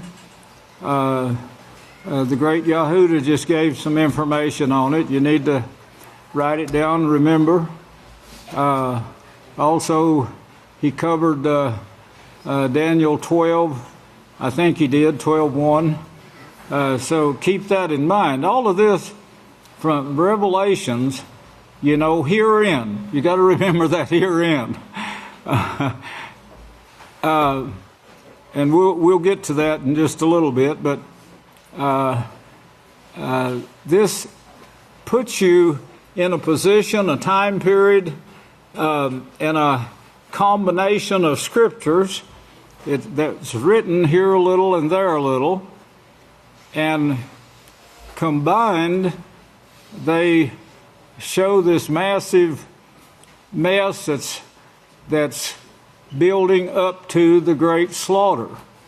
Of course, I can't imagine anyone not believing that there's going to be nuclear war now because of the prophecies. They're just being fulfilled one after another. In chapter 9 of Daniel, he prophesied this peace plan of 7 years. We wrote about it before it was ever signed by Rabin and Bill Clinton and Yasser Arafat. There was a deacon that I had working in the sound room that he listened to the sermons greatly. He'd been a big part of the House of Yahweh work in several years, and still with the House of Yahweh, but he heard it. It was very faint, but he heard the 7-year peace plan signed, and he called me immediately and told me. We got it in manuscript, we got it on tape, and sent it out, but we wrote about it in 76, but it wasn't signed till 93. And I showed in the book, The Mark of the Beast, that it would be shut down after 3.5 years. It was. And now, 21 years later, I don't know if the great Kohan Benjamin Krause Hawkins brought this out, 21 years. If he didn't, he will. But everything here has a meaning. And of course, you've got to pay attention to all of this because it's building up to where you can see this plan of Yahweh, and you can see everything for you being foretold in advance. Prophecies for the believer, of course, but you can see this being foretold before it ever takes place. And that's a lesson that will be carried into the kingdom. Because Yahweh is forever going to be instructing us. We will never catch up with Him. There's no way. I don't want to. I want to always be dependent on Him. I do. I want everyone to enter that kingdom to be dependent on Him. I don't want this slaughter to ever start again. I better not go into that. I can't think of that. Well, let's go to Daniel 9 and in verse 2 here. He said, in the first year of his reign, that's Darius' reign, I, Daniel, understood by books. Now this is prophecies that was written by Jeremiah. And he understood by those prophecies written by Jeremiah. That prophecy that Jeremiah wrote is in Jeremiah 25, 11, and 12. But the point is, Yahweh prophesied this before. Then Daniel noticed how long it would be, and he believed it. He knew it for a fact. And that's the way we should be in this great lesson that we're about to learn. Hopefully we can get the most of it covered, the Revelations 13:10 in this feast, but enough to show you that this total plan from Genesis to Revelations, where it's all finished, it's coming to a finishing line. And that finishing line, those who belong to Yahweh will be given authority then to raise the dead who have died before us, many of those will work with us. We'll raise the dead who Yahweh chose throughout this 6,000 years and that have died that belong to Him.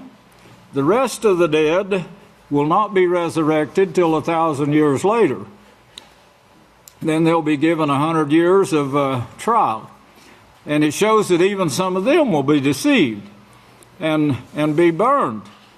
But you can believe Yahweh, and you better believe Yahweh, because these prophecies are sure, including your death, eternal death, if you don't believe and put this to practice to where it's obvious in heaven and earth. Yahweh put Himself on trial, and you can see that in Revelation 13:10. He puts Himself on trial, His every word on trial. And you will see that before the feast is out.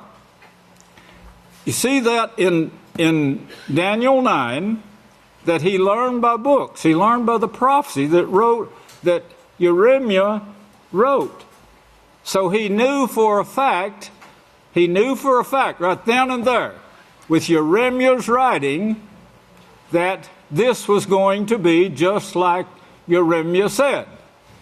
Now, if you'll look back to Daniel 8 there, and verse 15, he says, when I, Daniel, had seen the vision and was searching to understand the meaning, then behold, there stood before me one having the appearance of a man. A man standing before Daniel. One having the appearance of a man in a vision that he saw from Yahweh Himself. And I heard a man's voice between the banks of the rivers, which called out and said, Man of Yahweh, make this man understand the vision. Make Daniel understand the vision. In verse 16, you see, man of Yahweh. Now, sermons have been preached on that, so I don't want to waste any time on that. I want you to look down to verse 17. The last 5 words says, the time of the end. The time of the end. There's only one end. When it ends, it ends. And herein, as he said in Revelation, and then he gives you all the book of Yahweh that we're going to have to cover from end to end, but you will understand it. Now look at verse 19, and you see this again. And he said, Behold, I will make you know what will be the last end, or end time. The last end or end of time of the indignation. This indignation, you see it all over the world right now. In the America saying we need more more planes to fight this nuclear war with Russia and China. Well, they're not the only ones involved in this. The whole world is involved, and indignation is everywhere.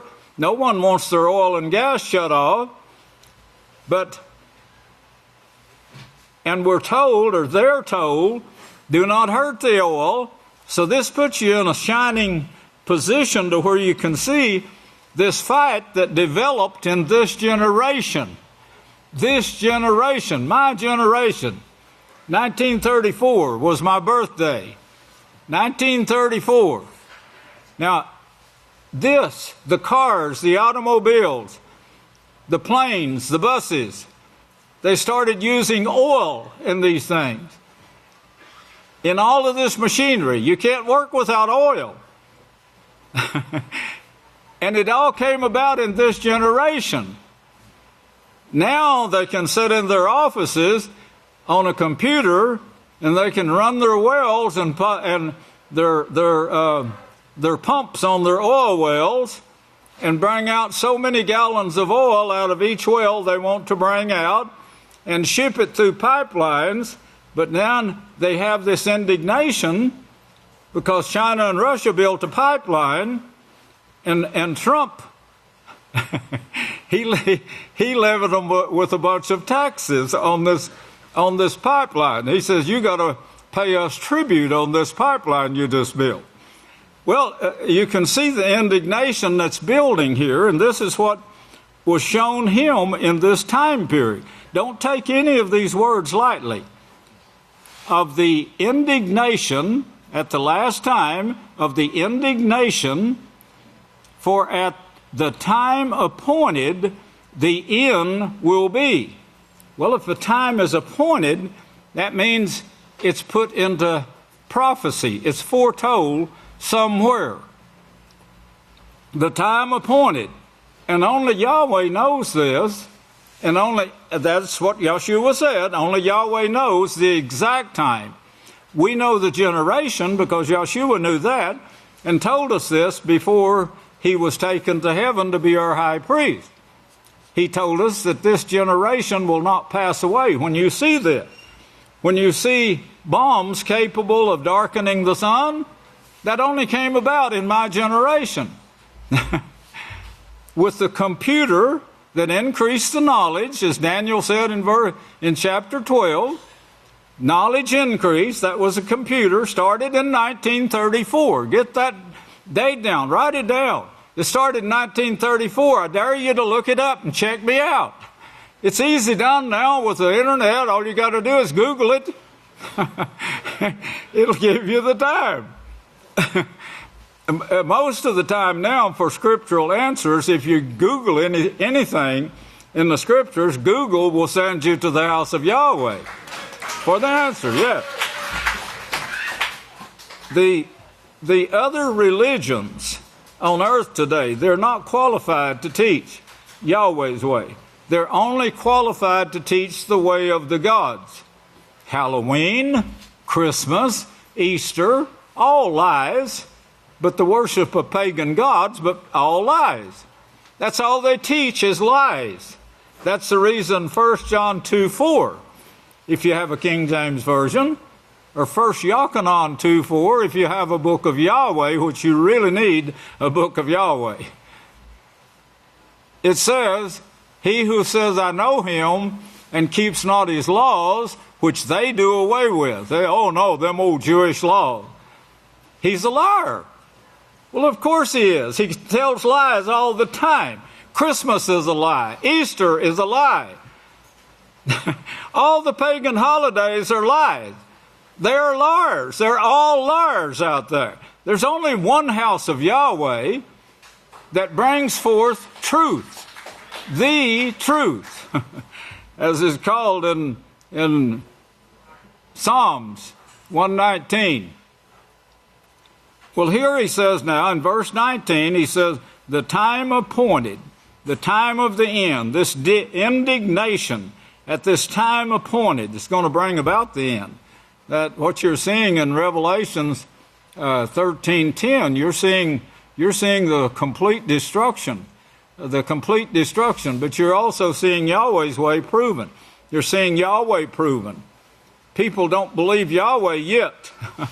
Even though they see all these prophecies coming to pass and have come to pass, they still don't believe that this nuclear war is going to come. They don't believe that all sinners are going to be wiped out. Even though we got the bombs to prove it, and the information on the bombs was written thousands of years before the bomb was developed. We didn't even have magnifying glasses. We didn't have computers. We didn't have anything to figure this out before my generation. But yet, they don't believe. We have also some that's saying, I fear for them because they're fearful and unbelieving, and they're spoken of in Revelations 20. The fearful and unbelieving will have their part in the lake of fire. You're a fool if you don't believe. There's not going to be any fools in Yahweh's kingdom. you see enough to prove, you see the bombs. You see this indignation among the nations. You see it in the fourth part of the earth. And then he names what fourth part of the earth. Why would you continue to doubt? Why would you continue to disbelieve? But they say, well, we know that Israel is telling the truth, but I just want to wait and see the war come first. In this is verse 19, look at verse 20. The realm which you saw, which had two horns, and the kings of Media and Persia. Now, this throws you off because you're thinking here here's Israel, and they're the ones to bring about this. Now, that's what your scripture says, the 12 tribes. But people think, well, this Media Persia, this Nebuchadnezzar, Alexander the Great, they belong to other nations. Germany is not the 12 tribes. You're liars. They are the 12 tribes. In fact, this whole thing is being run by the 12 tribes right now. And the hand of Yahweh is on the neck of everyone in the world right now. If you don't believe it, build yourself a pipeline. You start selling oil to somebody that you're not supposed to sell to without paying tribute. You'll find out how quickly. But this is thrown in. Media Persia, you find it in Genesis 10:2 and Chronicles 1, and I think it's about verse 4 or 5, somewhere along in there. And you'll see where they come from. I'm not going to cover it right now. I don't have time. I want you to get this other point that I'm about to make. Be sure and get this right now. Don't forget it when you leave here.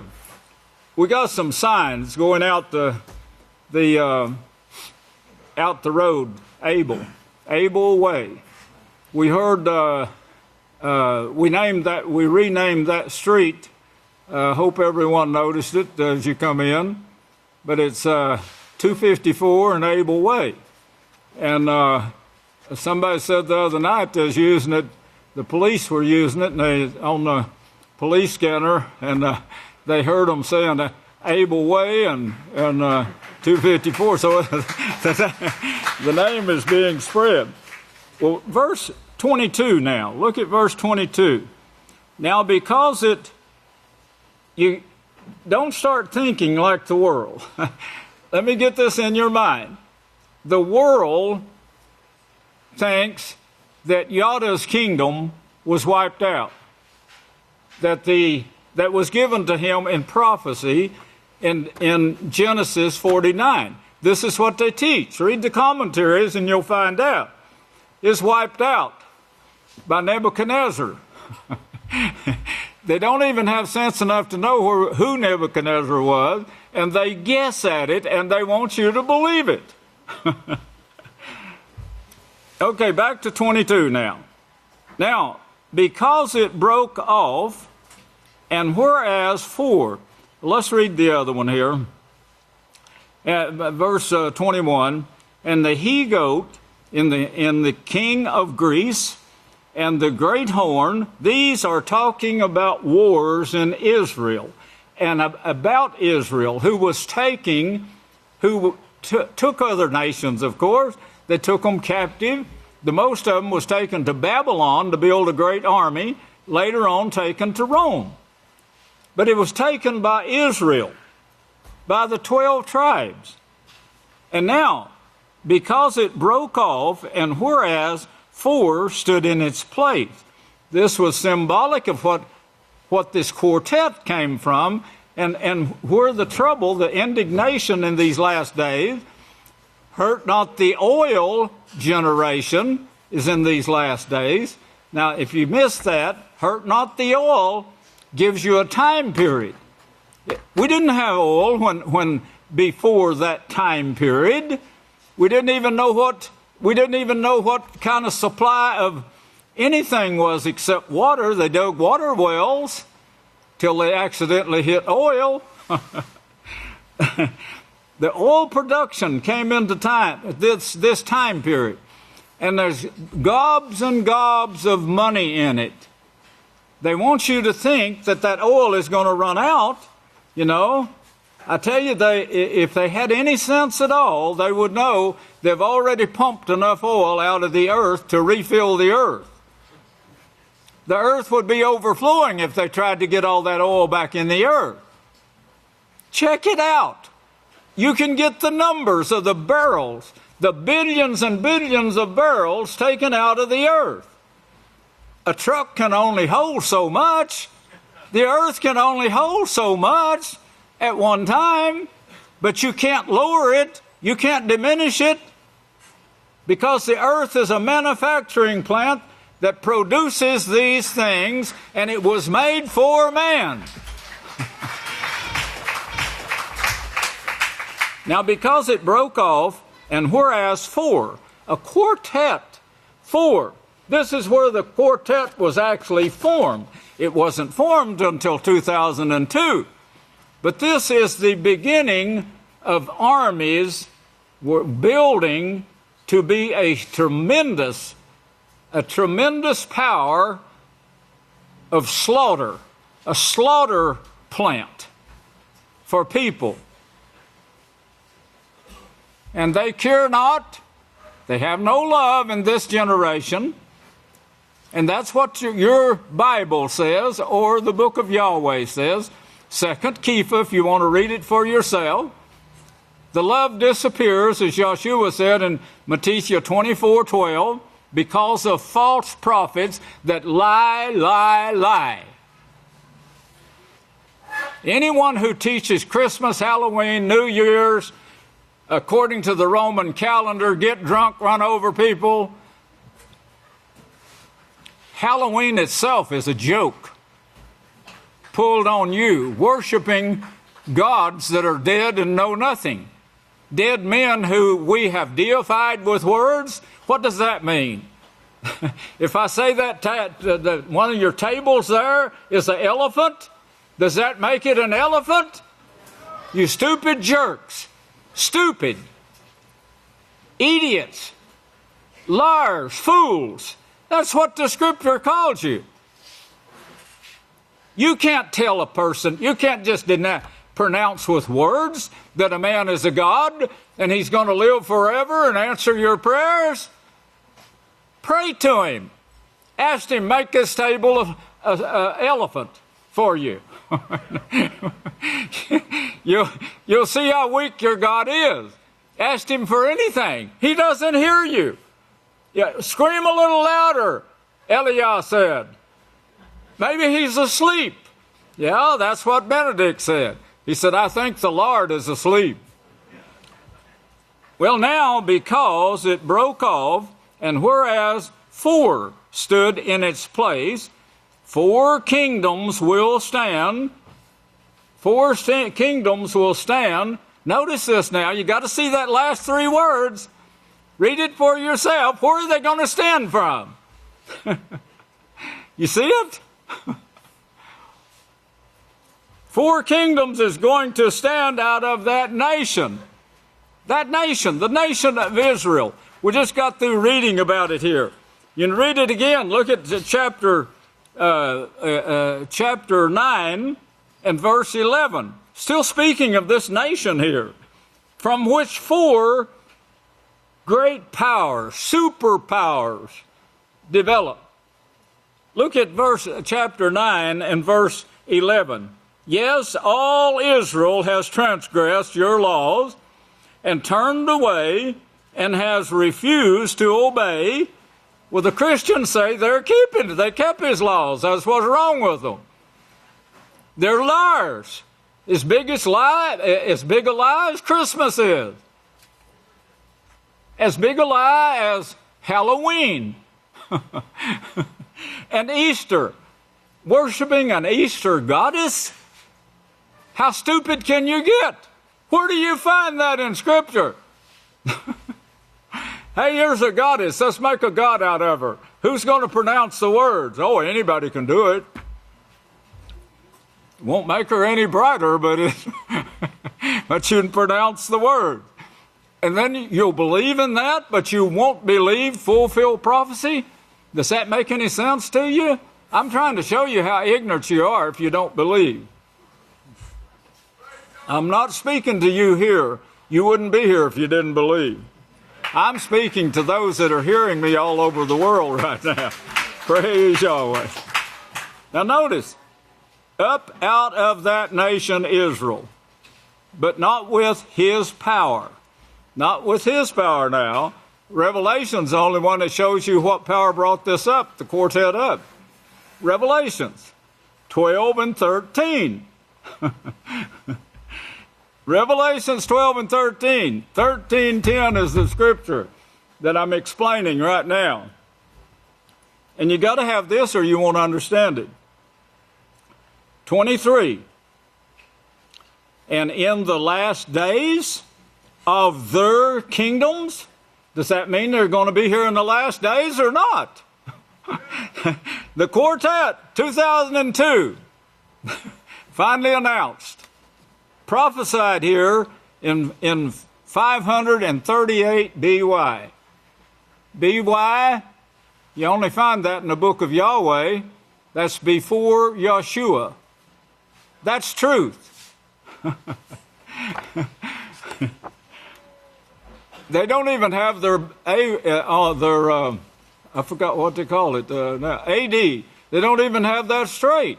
Jesus Christ didn't start in that time period. He didn't die in that time period.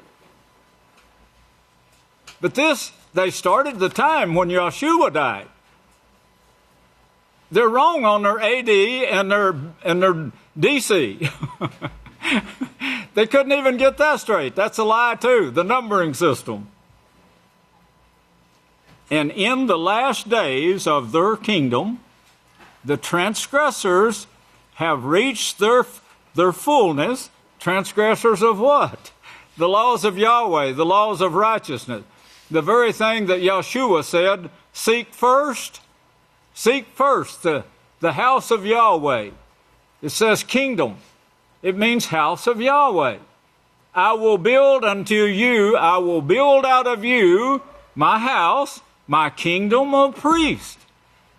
The kingdom of Yahweh is the house of Yahweh. You are the kingdom of Yahweh. In progress right now. You're the prophesied kingdom of Yahweh. Yahweh speaks as if it's already done. Then in the transgressors have reached their fullness. The king of furious expression and understanding dark sentences, skilled in trickery and deception, will stand. Now get that.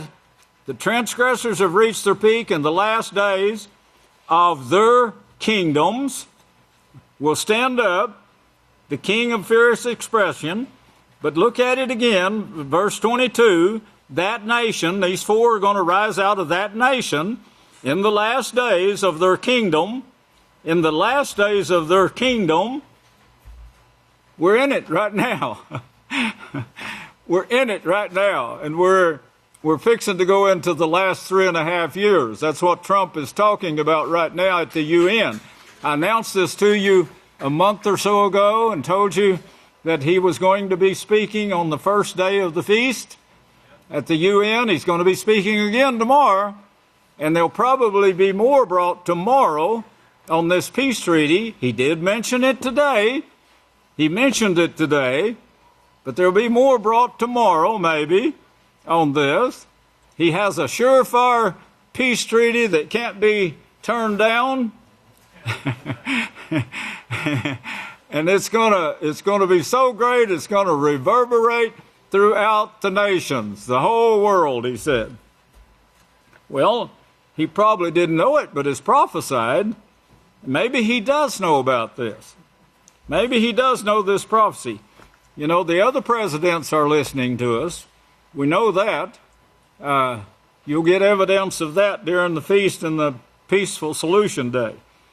Now, we're in verse 22. 22, we better expound just a little on 22 and 23. 4 kingdoms out of that nation in the last days, verse 23, and the furious expression, or as he said, indignation. If you hold your place right there and turn over to Amos 3, and I'll back that up with just a little more proof. And you will find it this way, exactly this way, if you study your scriptures.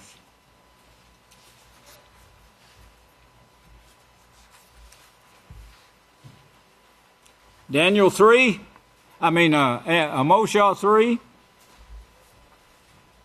verse 1, hear this word which Yahweh has spoken against you, O children of Israel. Who's he speaking of? What did he say? Children of Israel. Children of Israel. Same ones he's speaking to here in Daniel. But he wrote this for our time period. I'm the one that Daniel saw that preached this sermon to Daniel before I was born. In vision. In vision. All this work is assigned to us. The house of Yahweh, the kingdom of Yahweh in these last days. This time period. Herein lies this whole thing. Herein. Remember that word in Revelation 13:10. Hear the word which Yahweh has spoken against you, O children of Israel, against the whole family which I brought out from the land of Egypt. You only. You only. No, one of the quartets didn't belong to Persia, didn't belong to them people that came over the mountains. Well, they might have came over the mountains, as the commentary said. It might have been that group of people that came over the mountain. They actually said that. Sometimes I sit there laughing and people don't know, they think I've cracked up because I'm sitting there laughing, looking at the book, reading their jokes that they put in their commentaries. You only have I known. You only have I known of all the families of the earth. You, the 12 tribes of Israel. Therefore, I will punish. No, Yahweh don't punish. I'll foretell your future of punishment, what you're bringing upon yourself. Can 2 walk together unless they are in agreement?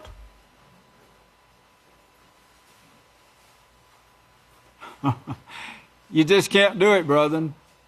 You've got to be in full agreement with Yahweh. 100%. Praise Yahweh. This slaughter is never going to take place again. It's a must. Yahweh said it's a must for it to take place this time. It's forever proving to heaven and earth what sin brings, what stubbornness brings. When you're looking at the fire, the flame, I bet you the snarl on your face that you got from me right now, I bet you it changes for an instant. And you're going to remember this day. You're the one that's being judged. Yahweh's on trial too. His words are going to stand. Those who agree with him are going to stand. Those who don't agree, they will never live again. In verse 3, can 2 walk together unless they are in agreement? You should know that. A person can't be too stupid to know that. Look at verse 6. Will a trumpet be blown? Will a trumpet be blown? And Yahweh not have a work? Look at verses 13 with the thought in mind. Can 2 walk together without being in agreement? And who is this speaking to? Look at verse 13. Hear this and testify against the house of Yahaqob. That's Israel. You who hate righteousness. As Jeremiah said, as Moshe said, hear this and testify against the house of Yahaqob. Witness. That word should have been witness. Against them, says Father Yahweh, the mighty one of Israel, that in the day I visit, now they got punished here again, it shouldn't be punished, the transgressions I've foretold of Israel, upon him I will also visit destruction. Also destroy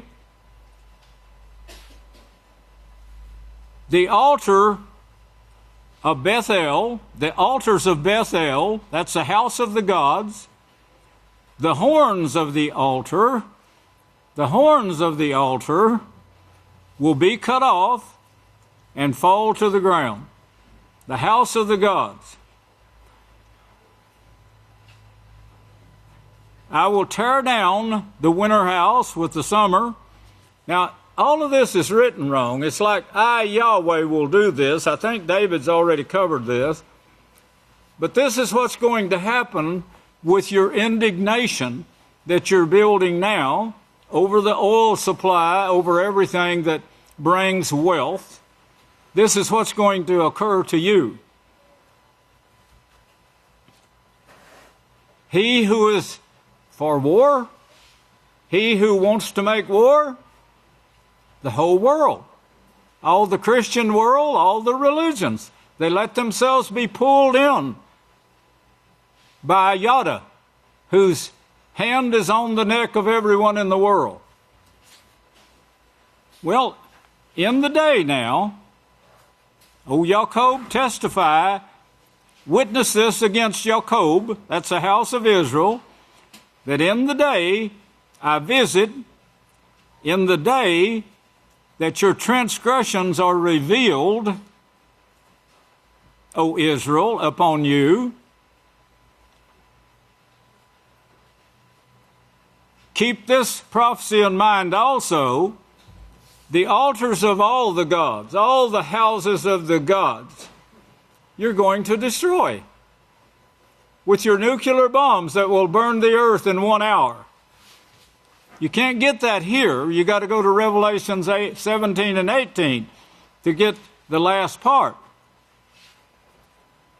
The altars of, that is, the houses of the gods, the altars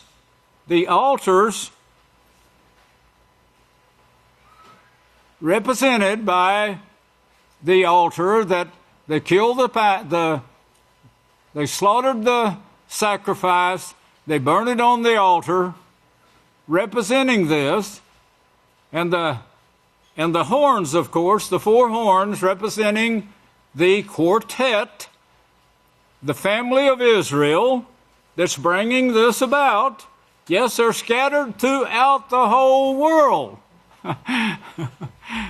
One mixed up bloodline. The horns of the altar will be cut off. That's what we're doing right now. We've got our axe. I've got my hands on it right now. If you got your book of Yahweh, that's your axe. And that's what you use.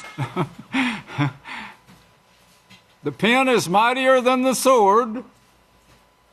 The words that come from the mouth are like a 2-edged sword or an axe, and we're chopping those horns off.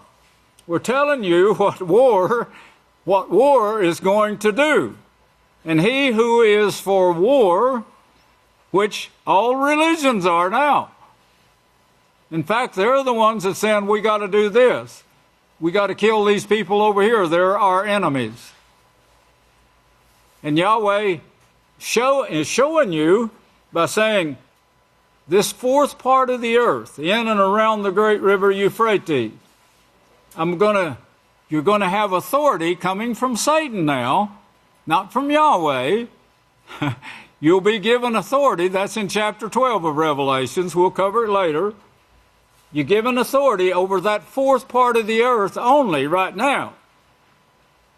And there you're going to see a third part of man die over that fourth part of the earth. You know how many million people live over there?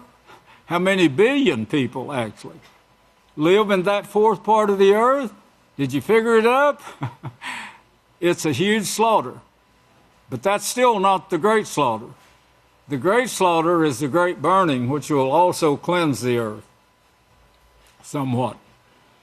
Take 1,000 years to get rid of that one, but... And of course, that 1,000 years later is when we'll resurrect those that weren't called at the time. Okay, the altar. The horns of the altar will be cut off. That's a war-making machinery that we see right now. Russia saying the United States is causing this. The United States saying Russia and China are to blame. The UN and the EU, you know, they remind me of the Better Business Bureau. They both they're serving the purpose, but they're serving the purpose of the Catholic Church by saying, oh yeah, this guy's right. You know, he's an honest guy. And all they do is just pass the buck from one to another. But they're part of the quartet. And they carry a lot of weight in giving orders that come from the Vatican. Most assuredly, no, go back to verse 15. I will tear down all of it. Well, it's not Yahweh, that's mistranslated. You're going to destroy all of this with your nuclear wars. You're going to destroy your houses of worship. The great houses will perish. The ivory will perish. The summer houses, all your houses of your gods, you're going to perish. You're going to make to perish. After that, Micah says, 4:3, there'll be war no more. But look back to verse 3 again. Verse 3, can two walk together without being agreed? Two walk together. Well, of course, you have your answer there in verse 15. Now look at verse 7 again. Most assuredly, Yahweh says, I will have no work other than that which I have prophesied in advance by my servants the prophets. You don't find one Christian church in that bunch. You can't find it. The only ones on earth that is teaching Yahweh and His way is the house of Yahweh, the kingdom of Yahweh. The lion has roared, who will fear? Father Yahweh has spoken, but who can prophesy? Who can prophesy? The answer to that one is found in Isaiah 44 and verse 7 for these last days. He asked a question. He had already given you the answer before that. Who can do that except Yahweh? And hundreds and thousands of years before. The last part of verse 9. Behold the great turmoil. Yes, you see it. The indignations, the oppression. You see that? Verse 9, last part. The oppressions in her midst. Verse 10. And they do not know to do righteousness. No, they don't. They know how to tell lies, that's all. There even, one woman, one of their politicians said to the news media, you're talking about Washington, where everybody lies, she said. Well, she could be talking about the houses of worship, where everybody lies. That's the Christian world. But the rest of them do too. They tell lies about their gods all the time. All of them do. And they say they want righteousness, but they let people pull them into war. And they do not know.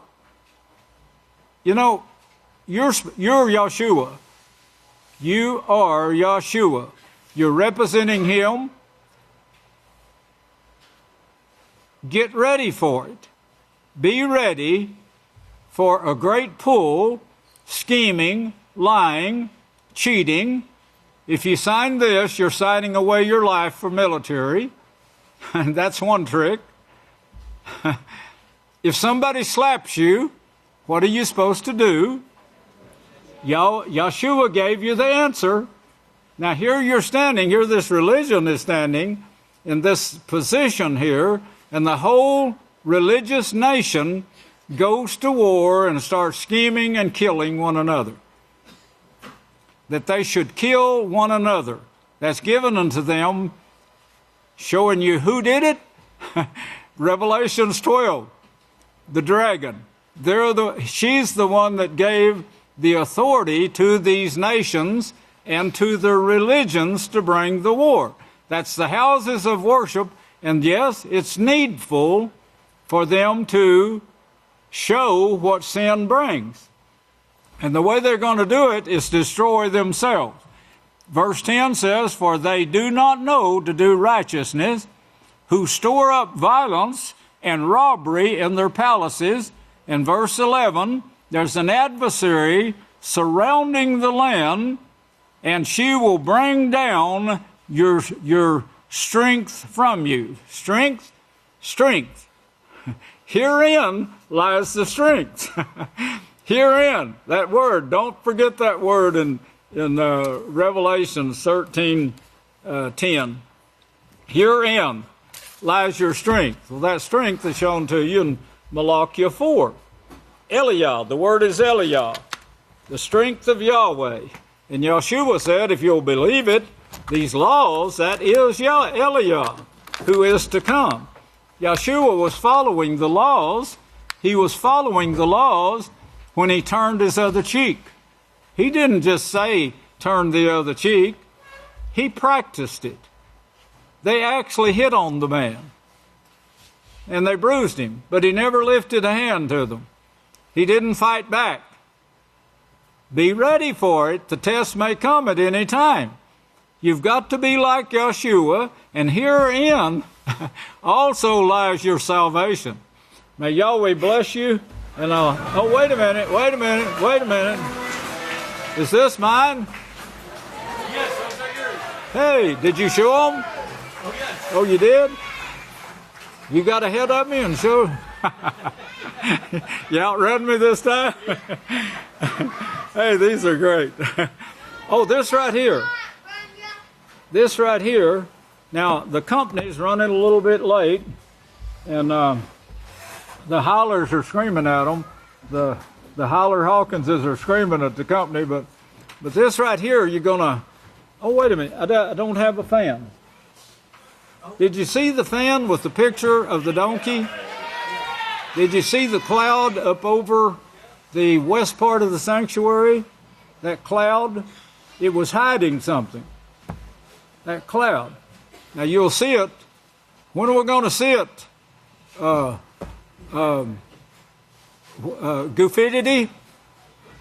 When are we going to see it? Goofidity? He's backing out on me. He said today, he's right here. He said today? Yeah. Okay. No, we won't see it today, but maybe tomorrow. But this right here.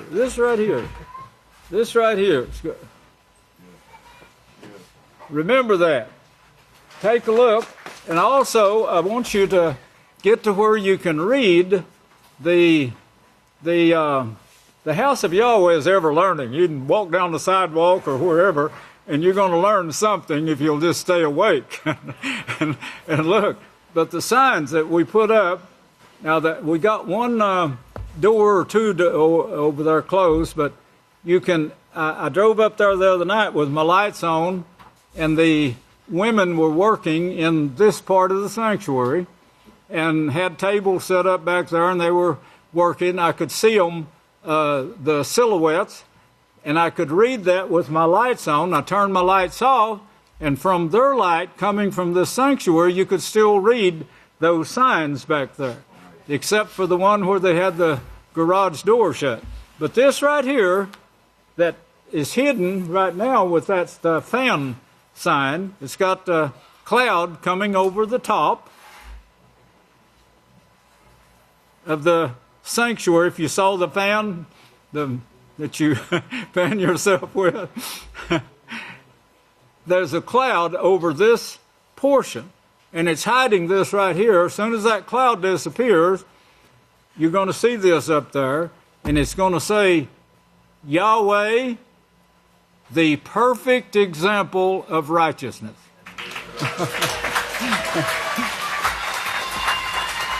Now, Yahweh bless your understanding, and I'll turn the services back to the next speaker. I love you.